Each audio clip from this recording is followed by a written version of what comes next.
They had been told that they would soon be taken to paradise.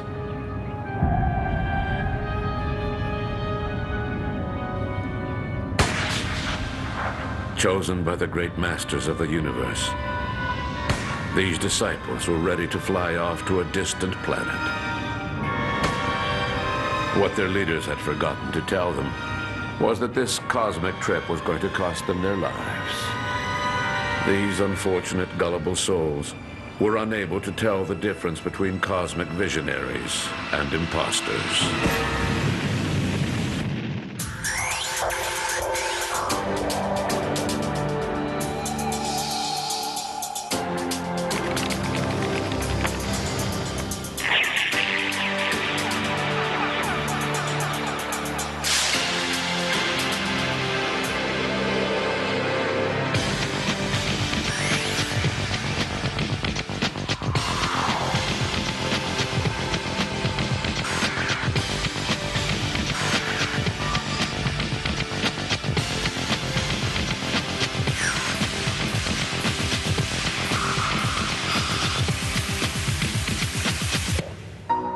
In October 1994, the horrific incidents involving the Order of the Solar Temple, which took place in both Switzerland and Quebec, put the spotlight on the hidden world of cults, which were created during what is now referred to as the contactee movement. In 1952, an American immigrant of Polish descent gave a whole new meaning to UFO sightings. Before a room full of press agents eager for a sensational story, George Adamski said that he had telepathically received a message telling him to go to the Mojave Desert, where he saw a spaceship. Adamski claimed that he was in contact with the pilot of the craft, who said he came from Venus and was here to warn humans of the dangers of nuclear weapons. Adamski's story was hailed by UFO groups as proof that UFOs were of extraterrestrial origin. The following year, Adamski co-authored Flying Saucers Have Landed, which became a huge success and marked the beginning of the contactee movement. In the months following the publication of this book, several individuals claimed that they had also been contacted by extraterrestrials from Venus or Mars. Bien auparavant, il y avait des observations au début du siècle faites à l'observatoire. Well before that, at the turn of the century, researchers at the Lowell Observatory had noted features on Mars that seemed to indicate the possibility of seasonal patterns. And according to Schiaparelli and Percival Lowell, these features might be channels made by intelligent beings. In the 1950s, astronomers were already aware of the properties of the planets in our solar system, like Mars and Venus. It was known that Mars had a very thin atmosphere. Venus's atmosphere was very thick and hot. Still, researchers had a fairly good idea of the patterns on those planets. If we look back, there was that famous radio program by Orson Welles that shocked the world in the 1930s, just when World War II was starting. Radio listeners thought that Earth was being invaded by Martians.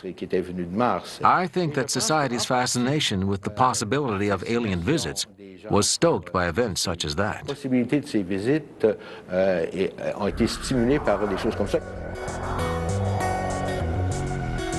Astrophysicists and photography experts proved scientifically that Adamski's claims had to be false.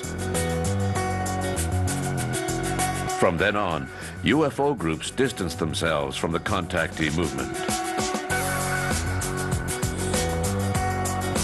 Ignored by the UFO community and often ridiculed by the media, the contactee movement developed on the fringes. Nowadays, there are hundreds of these semi-religious groups who believe that we are in contact with extraterrestrials. Head of religious studies at Laval University in Quebec City, Alain Bouchard takes a keen interest in these new religious beliefs. If we look at the number of groups generated by the contactee movement, we're talking about several hundred. But they're mostly small groups with just a few members each. We would need field researchers to find them all.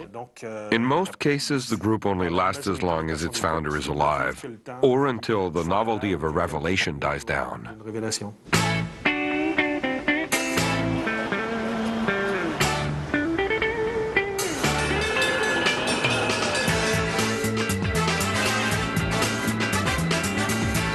One of the first mysticism-based UFO groups to crop up in the United States was the Unarius Academy of Science. Unarius stands for Universal Articulate Interdimensional Understanding of Science. My name is Dr. Charles Spiegel. I'm the present director of the Unarius Academy of Science.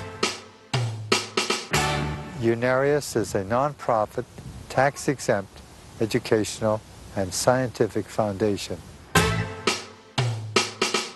33 spaceships that will land right here on this land. In fact, I can point right up here where this sign is. It says, "Welcome, Space Brothers." Despite the fact that its two founders had left their mortal remains on Earth and extraterrestrials had failed to show up at the appointed contact times, Unarius continues to flourish with more than 6,000 members. Ruth and Ernest Norman founded Unarius in 1954, claiming that aliens had asked them to free humanity of its karma. Since, according to Unarius philosophy, current humanity is nothing more than the product of a series of reincarnations.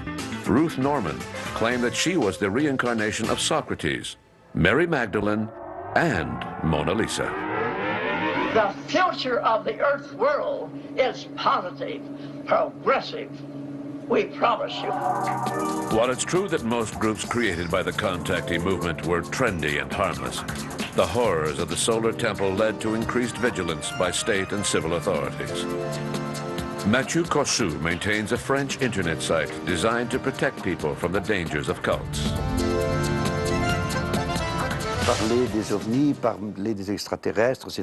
People like to talk about UFOs and extraterrestrials. There's a certain mystery to them. In the US, a lot of subjects were raised by contactee groups. For example, a while back, there was a guru who used to talk about universal energy, a Master Dang, that was his name. He supposedly received instructions from higher beings who came to see him while he was traveling on an airplane.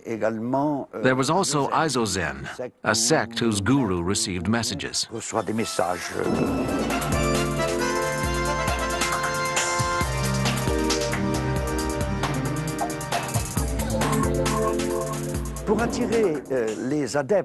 To attract new members into their flocks, they needed a gimmick, one that would seduce people in different ways.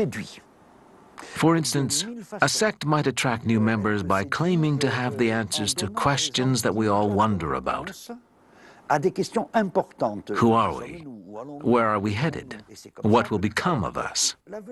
Claiming that extraterrestrials are coming makes the group more mysterious and attracts people to that group. The more mysterious the discussions, the better. And when discussions focus on extraterrestrials, the members of the group feel privileged. I'm part of something special, and extraterrestrials are communicating with me.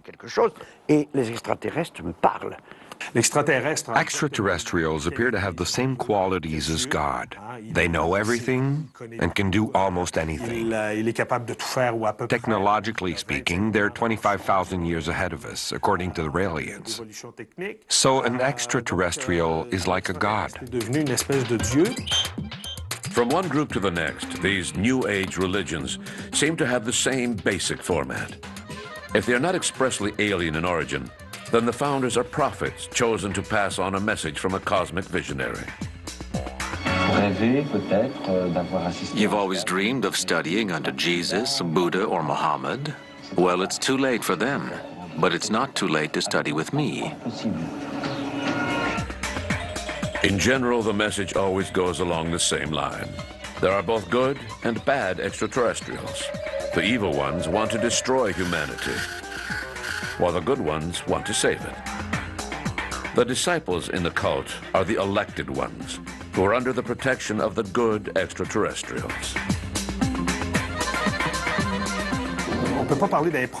There is no typical profile, but we've noticed that each group has a family atmosphere, if you will. How can we typify people who join these cults? Choosing a religious minority sets them apart from the rest of society. They generally have a lot of drive, so it's odd that they're usually portrayed as sheep. Research has shown that these people want to distinguish themselves from others. Joining a cult is an act of defiance, since the person will be noticed and perhaps ridiculed. So one of the main characteristics of these people is that they wish to stand out in a religious sense. They're also people who question life. I would say that best describes the people who join these groups. They identify themselves with their group. Probably the main thing that they have in common is a desire to distinguish themselves from others. I don't think that anyone here on Earth is 100% safe from the powerful influence of a sect. The 1970s and the New Age movement breathed new life into these UFO-based cults. Several leaders stole ideas from Eric von Daniken and Robert Charroux, who had come up with the theory of ancient astronauts. Contactees' visions changed with the times. Pilot uniforms were replaced by long white robes, and extraterrestrials, who had previously appeared in the flesh, now appeared as ethereal beings living on higher spiritual planes. Cosmic messengers no longer needed their spaceships. They could now communicate with humans telepathically. In the midst of this shift in perception, a young man from France, Claude Varillon, publicly announced that he had been contacted by extraterrestrials on December 13, 1973. It seems that Claude Varillon, who had previously gone by the name of Claude Seller when he was a pop singer, was now being encouraged by his cosmic visionaries to change his name to Raël, signifying light bearer. First, he tried his hand at a singing career, imitating Jacques Brel. Raelians sing of honey and cinnamon, but that song was originally called Sacré Sale Gueule, and when he sang it, he looked like Brel's clone. After that, he tried his luck as a sports reporter, since he loved automobile racing. He started a small magazine called Autopop. But when the energy crisis hit in the 1970s, his magazine went down, since auto racing had stopped due to energy restrictions. Then he appeared on a French television program called Le Grand Échiquier. He explained that one day while walking in the Auvergne volcano park, he met up with some beings who said that they were Elohims. They're about 4 feet tall and had contacted him to pass on a message. In 1973, I was a reporter for an auto racing magazine in France. As I was walking through the Auvergne volcano park, I saw a bright spaceship land near me. A small being came out of the craft and gave me a message, which you can read in this book, True Face of God. It's available in all bookstores in Quebec. This message explains that in the beginning, when there was no life on Earth, these extraterrestrials came and created life on Earth. Okay. From then on, people began to contact him after they saw him on television. That's when the movement started. As far as we know, in the beginning, Claude Varillon was not an authority figure, someone who takes himself too seriously. He was just a guy with a message to deliver, right? Then gradually, as I see it, he began to get off track. The attention went to his head. The approach changed from a laid-back atmosphere where no one was really in charge. There was no authority figure. This was back in the 1970s when there was a sexual liberation movement happening and everyone was talking peace and love, to an approach that's entirely different today. If you compare the Claude Vorillon that people knew back in the 1970s with the beloved prophet, as he is known today, dressed in his cosmonaut outfit that smells like mothballs, it's amazing to see how he has changed. I think that as he went along, Claude Vorillon became a typical example of someone who is guru-fied. He became richer and richer. How much do we know about the truth of his original story? We do know that it contains a lot of contradictions. For example, we checked the weather conditions on the day that he supposedly met these beings, and it doesn't match what he said. There was a program on the M6 network in which a childhood friend of Claude Vorillon's was interviewed. And this friend said that during the course of a meal together, Vorillon had told him something like, "In any event, I made up the whole thing. You already knew that. It's not news to you." According to Roland Chevalère, Vorillon came up with this tale, people believed him, and he was suddenly in the limelight with more social status than ever before. If you look at the description of Claude Vorillon given by Jacques Chancel, he was an ordinary middle-class guy who wore glasses.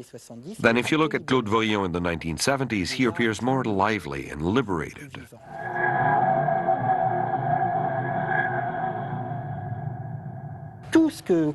Everything Claude Vorillon says, his main theme is based on the theory of ancient astronauts. If you look at the cover of the first books published by Raël, you can't help but notice how they resemble books published by Robert Laffont, with a black background and yellow print. If you read Claude Vorillon's books, you soon realize that they're full of plagiarisms. And his story about the Elohims? That's a plural Hebrew word, which for some people means extraterrestrials. That explanation comes from an author named Jean Sondier, who wrote a book called The Moon Outpost of the Gods. What's interesting is that if you bring up these facts to the Raelians, they will simply tell you that other people had insights before he did, and that doesn't make him any less important. But as you dig deeper, you find plagiarism upon plagiarism. The shape of the flying saucer, for instance, obviously came directly from Adamski. The only difference was that Adamski described it and Claude Vorillon drew it. The similarities go on and on. He even used the symbol of the Star of David with a swastika in the center, which he stole from Adamski as well. It was mentioned in Adamski's book, Inside Spaceships. Everything that Claude Vorillon says has already been said by someone else before him. He simply puts a different spin on it and simplifies it. When you're familiar with other authors, it's more like bad science fiction than anything else. It's plagiarism pure and simple. And when I say he copied other people, I mean dates too. Not only did he steal the image of the flying saucer from Adamski, he also stole the date that the incident happened, December 13th. Unlike France, where a climate of intolerance close to that of a witch hunt has been felt since the Solar Temple tragedy, we must resist the temptation to compare all cults or religious minority groups to extremists like the Solar Temple or Heaven's Gate. In actuality, very few of these groups are a real danger to their followers. The Raelian movement founded by Claude Vorillon may seem troubling since it is on the fringes of society, but it is still nothing more than a cult. People seem to have started thinking that the Raelian movement is another religion, a sect that believes in God. No. I recall that my original messages were misconstrued by the tabloids. We're anything but a sect. We don't believe in God. We believe in extraterrestrials who are beings like you and I, but much more technologically advanced than we are, creating a sort of cultural shock at the technological level. It's a bit like the movie The Gods Must Be Crazy, where an empty Coke bottle lands on the ground and the bushman thinks to himself, the gods must have sent this. There are no gods, and there's no such thing as a soul. That being said, how can we possibly be qualified as a sect? I don't understand. I wish to repeat that our religion, as you call it, is not religion at all. It's science. The secularization of religion has led to a drop in spirituality within society. It's as if science was taking the place of religion. Religion is becoming more secularized, while science is becoming more spiritual. Science leads to technological advances. That was one of the traits of the 1950s, a movement towards idealizing technology. Even today, we're fixated with technology. Just look at computers. If I want to be socially accepted, I need a laptop computer and a cell phone. It's almost as if we identify ourselves with our technology. We live in a society where technology is all around us. The same thing happened to religion as well. What we need to understand is that thanks to technology and science, the world we live in 20 years from now won't look anything like it does now. I'm telling you, it'll be totally different. People think that evolution is progressing at a constant rate, and it will take us centuries to advance. That's just not true. Why? Because of computers. That's what I explain in this book. Computers become almost twice as powerful each year. To sum it up, we've discovered more things in the past 20 years than we have in the entire history of the human race. In the next 10 years, we'll do the same thing. Then in 5 years, then in 2 years, then in less than a year, then in 6 months, then in 3 months. If we add up all those time frames, we arrive at 2020, 2025. By the time we get to that period, we'll be discovering more within 1 week than we did in the history of the human race. Then, in a day. Eventually, we will get to the point where transhumans, as I like to call them, will be able to discover major principles within the space of a minute. By 2020, 2025, we'll know everything. Extraterrestrials are the gods who created us, just like the Bible says that God created us. We have taken the biblical model and changed the word God to extraterrestrials. And we have replaced all of the acts of God with technological know-how, laser beams, clones produced in the lab, and so forth. Cloning is a tool mentioned in the message from the Elohims. At first, our followers were a bit hesitant to talk about the connection between the Bible and extraterrestrials, but when it comes to science, young people get very excited. There's a big difference between the old academic scientists who are against anything new, which is normal since they're old and tired, the dinosaurs of science, and today's youth, who flock to us by the thousands, full of enthusiasm. We stated our mission from the outset 27 years ago. We're in favor of technological advances. That's why I wrote this book, Yes to Human Cloning. We're not just in favor of cloning, we're also in favor of genetic engineering. We're in favor of genetically altering plants. If you give me a choice between 2 boxes of strawberries, one of which is grown normally and the other genetically altered, I would immediately pick the box that was genetically altered. They contain far less pesticides, and even though they have modified genes, the digestive system can still break them down. They pose no threat to the human body. So-called normal plants are huge polluters. They are the reason why pesticides, herbicides, and fungicides are sprayed into nature.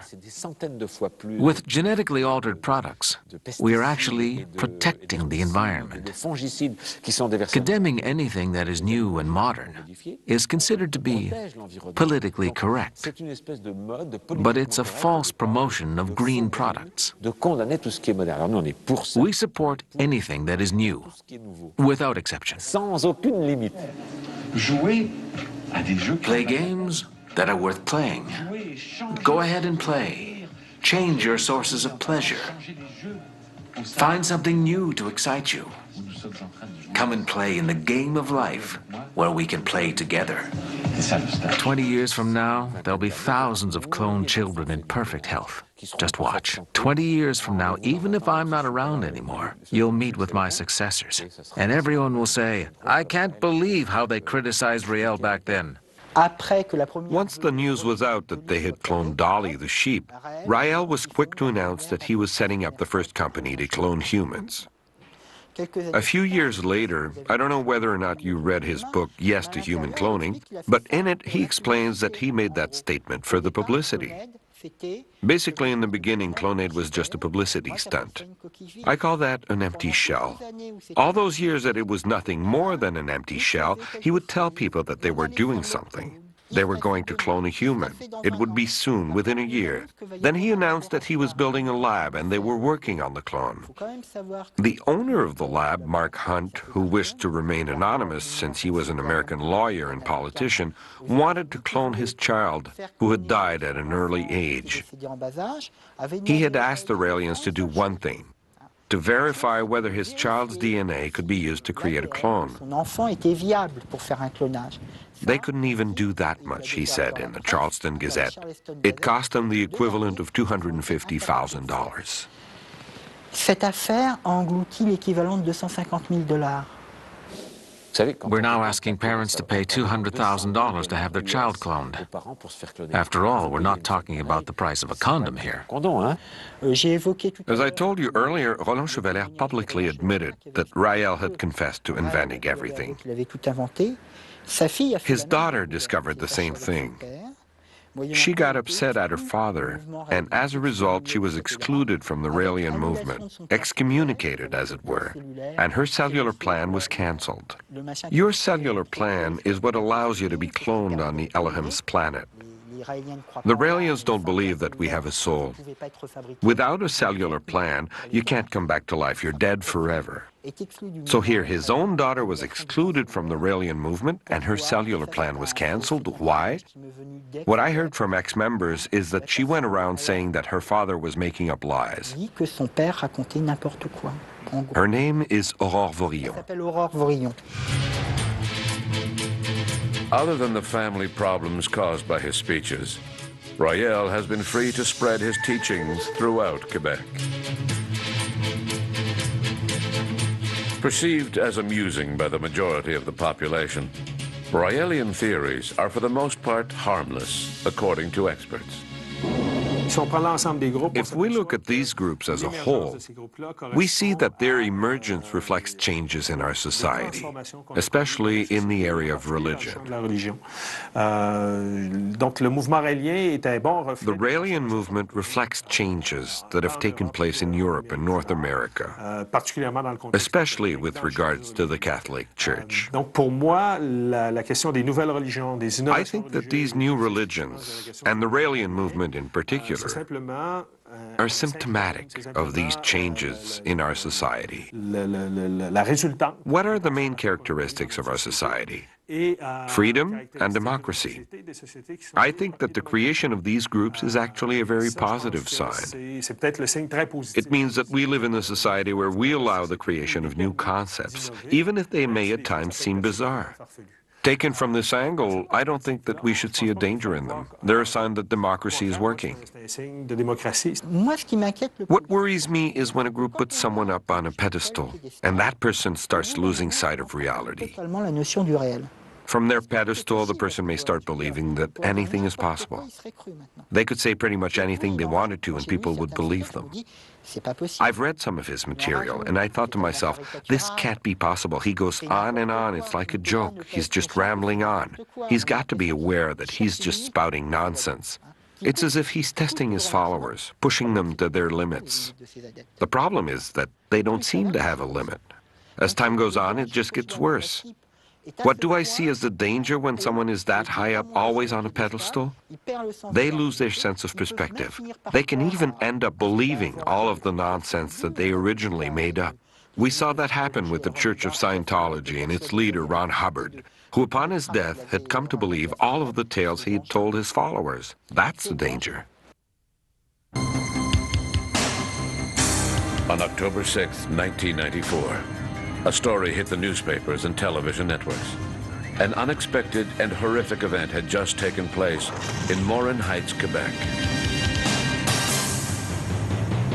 Police found the remains of 2 bodies in a burnt house, apparent victims of suicide. A few hours later, it was announced that 3 more bodies had been found. All of the victims had been members of a sect, the Order of the Solar Temple. And it seemed that some of the victims had not committed suicide. They had been killed in cold blood.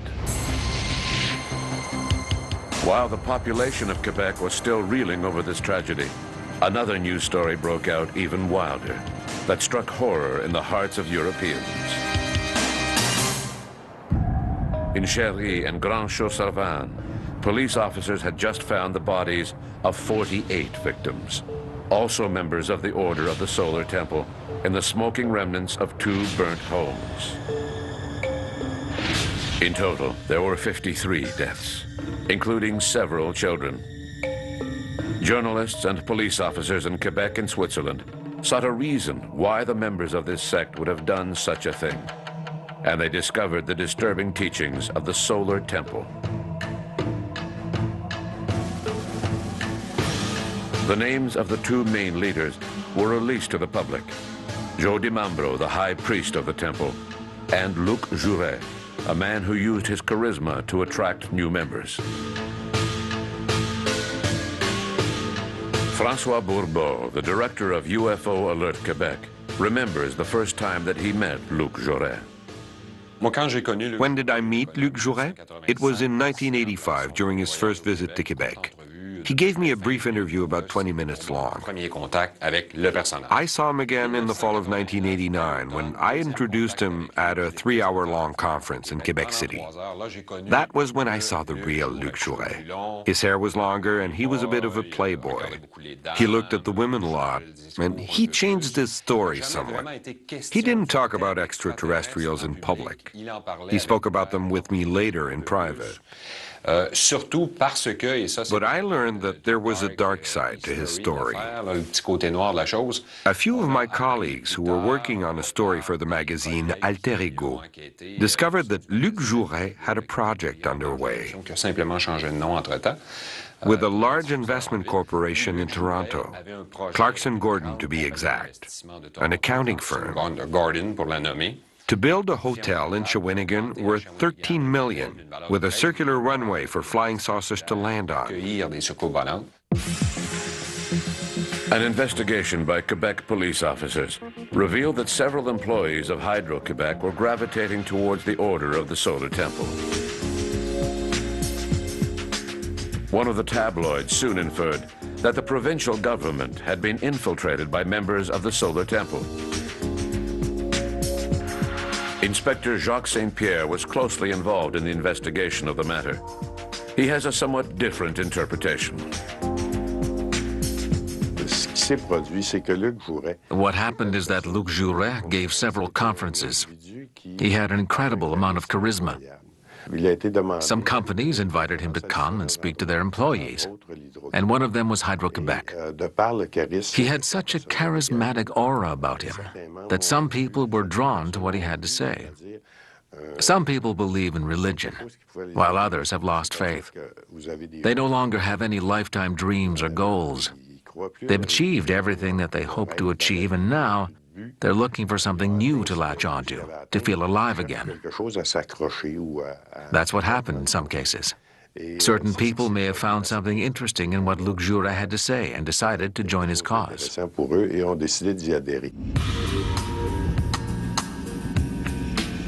At first, the Order of the Solar Temple based itself on beliefs and rites harking back to the days of Templars and medieval knights, creating rituals that involved not only famous symbols such as Excalibur, but also more modern religious items.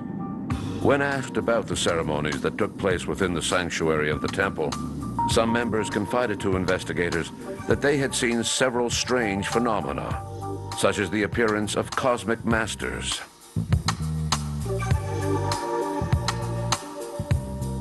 Some of these visions, or should I say illusions, were likely created using classic techniques practiced by magicians, or perhaps a sophisticated holographic projector. During the investigation, I also learned that Mr. Dutoit, one of the victims in Morin Heights, had been a self-educated man. He would have been capable of producing a machine to project holograms. The reason why Mr. Dutoit died is because he knew everything that was going on. He couldn't stick around here on Earth. He had to be killed.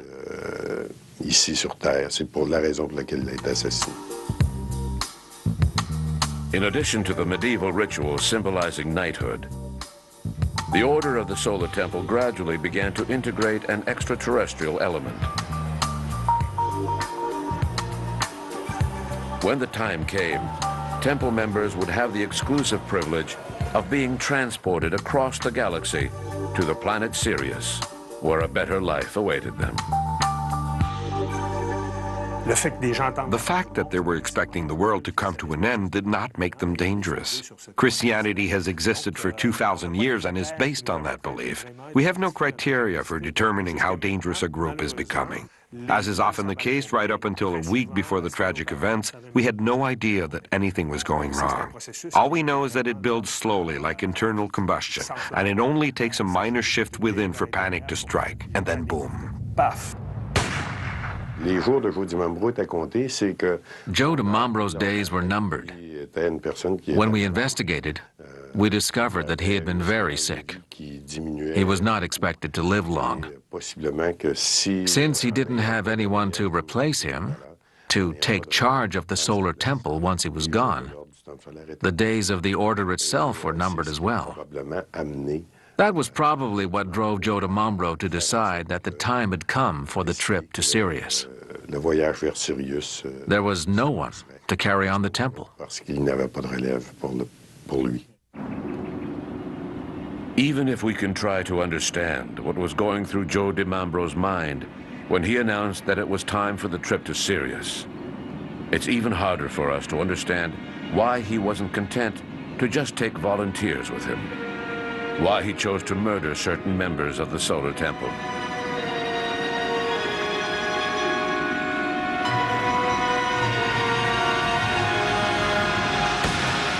Il y a eu plusieurs assassinats et on peut expliquer la chose Several members were murdered, and I can explain why. qu'ils avaient ou qu'ils In the teachings of the solar temple, there was one element that was fundamental. se retrouveraient. Eventually, they would be transported to Sirius. Jamais été question au niveau de l'ordre du temple. But members of the Order of the Solar Temple would not have committed suicide. Suicide was forbidden within the temple. Sirius, c'était par le feu. The only way to be transported to Sirius was by fire. Il y en a qui croyaient à l'ensemble Among the victims, there were people who actually believed the teachings. ces deux choses. But as you know, there's a big difference between believing something and acting on it. Croyaient qu'un jour il serait mort. So some members believed in the teachings, believed that they would someday find themselves on their way to Sirius, but not necessarily when Joe DiMambro decided they would. C'était une chose qui en Numerology was important to them and played a key role in their teachings. nombre de victimes So they needed a precise number of victims. dans les membres qui étaient Since the number of members willing to make the trip with Joe DiMambro was lower than the predetermined number, arrivés avec le chiffre they decided that they needed to kill enough members to make up the difference. assassinat pour certains membres qui voulaient amener avec eux. Vous savez, là aussi, vous me demandez quels sont... If you were to ask me what the leaders of the Solar Temple said to their members, what they hoped to gain, I think the answer is quite simple. They wanted the same thing as every guru in charge of every sect: money and power.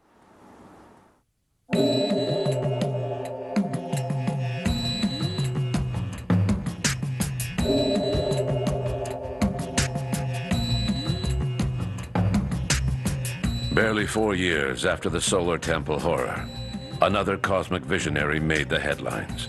This time in California, Marshall Herf Applewhite. In 1972, after receiving a series of treatments at a psychiatric hospital in Houston, Applewhite and one of his nurses, Bonnie Lou Nettles, began a spiritual odyssey based on their alleged contact with extraterrestrials. Dubbed the Two, Applewhite and Nettles used the Bible to attract followers to their flock. Specifically, the book of Revelation, chapter 11, verse 3. I will give power unto my 2 witnesses, and they shall prophesy 1,260 days. Naturally, the 2 witnesses spoken of in the Holy Scriptures were none other than our 2 cosmic gurus, Applewhite and Nettles, who began to go by the names Bo and Peep.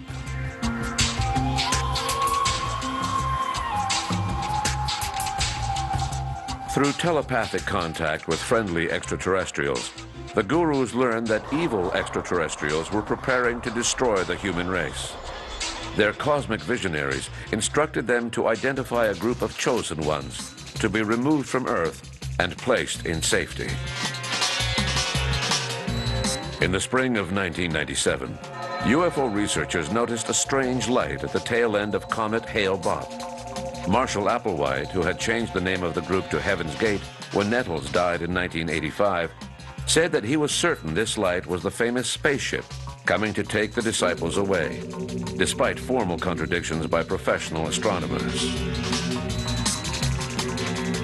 Heaven's Gate was a much more self-contained group. If there was any interaction with the outside world, it would have been through the internet, since several members had websites. But overall, they operated as a small group and kept to themselves, which led to the incidents that took place in California.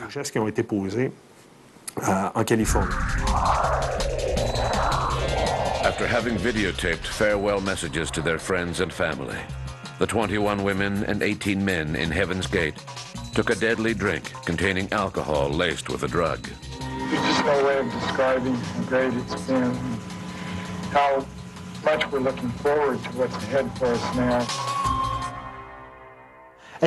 Do I think that the Raelians are a UFO-based movement like, say, Heaven's Gate was a UFO-based movement that ended in a tragedy that we all know, the collective suicide of 35 people? My first reaction is to say, no, I don't think so. But I would like to add that there are things going on within the Raelian movement that aren't exactly kosher. We're in favor of eugenics. Geniocracy means rule by geniuses. It's an elitist view. And added to this elitism is the idea of genetic purity, which must be absolute. If you are genetically impure, the Elohims, the creators, don't want you around. Tiny robots so small that you could fit billions of them into a drop of water. Just imagine if Rael were to have a successor that took all of this stuff seriously.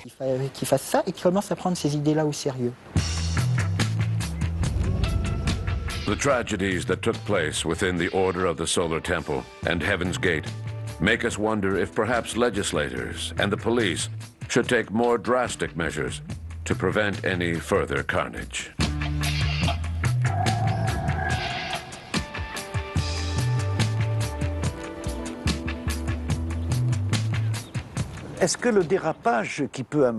Can we predict when things will get out of control within a sect, to the point of suicide?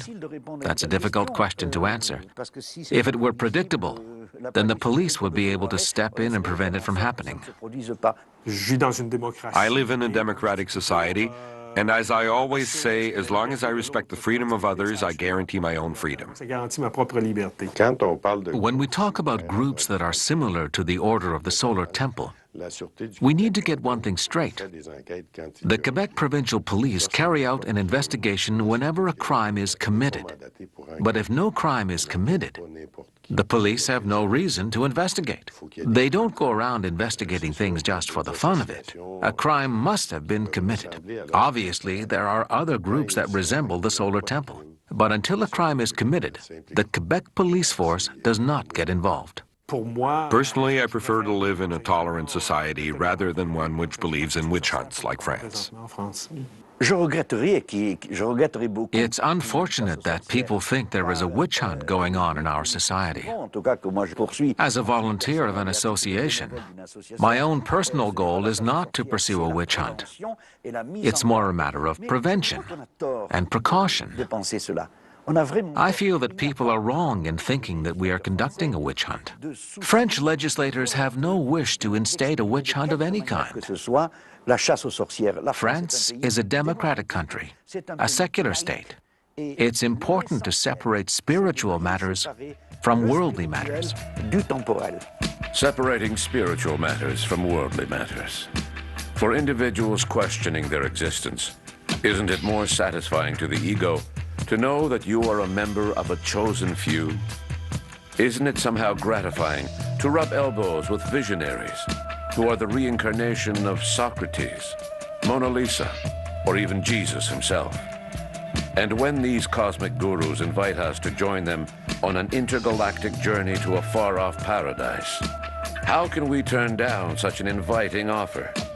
How can we tell the difference between spiritual matters and worldly matters?